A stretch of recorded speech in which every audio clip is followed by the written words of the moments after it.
广受国内外民众喜爱台南山影，目前已经正23季，为向大众宣告台南山影季正式到来。7月21日，伫走马路农场举办2025台南国际山影节，现场除了有各种山影展示，还有山影饼予民众免费试食。同时，嘛有安排各区青龙适当行销，丰富的活动规划，吸引大批民众前来。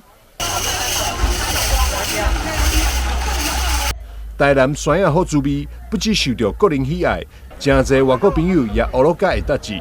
2025台南山影节，7月嘛特别邀请到日本前首相夫人安倍昭惠担任开幕嘉宾。3、2、1，请节目哇！2025台南国际芒果节热闹登场。台南国际芒果节已经是第12年了，在这12年中间，许许多多的民众，包括台湾的民众、外国的民众，借着芒果节能认识台南的芒果。那台南的芒果占全台湾1半以上，所以说这个芒果节对我们来讲别具意义。近年来大家都品尝到非常好吃的台南芒果，我们也期待这个芒果节不是单向的行销，是双向的交流。许多国外的好的产品，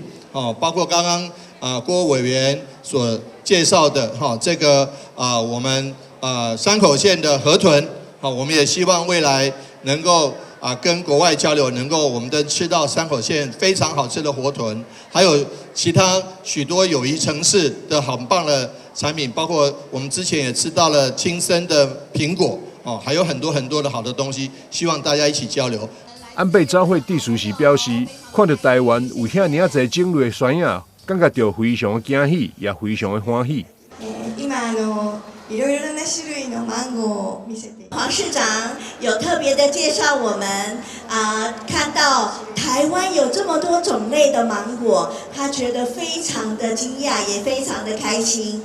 终于遇见了我们这么好、这么多的台南的芒果。随后，市长黄伟哲也陪同安倍昭惠前往走马路农场名林山影园种下山影树作为纪念。安倍昭惠表示，安倍晋三特别关心台湾甲日本的关系，希望日台友谊会当延续，也希望日本甲台南伫各领域会当有更深度交流。台南新闻张秀伟采访报道。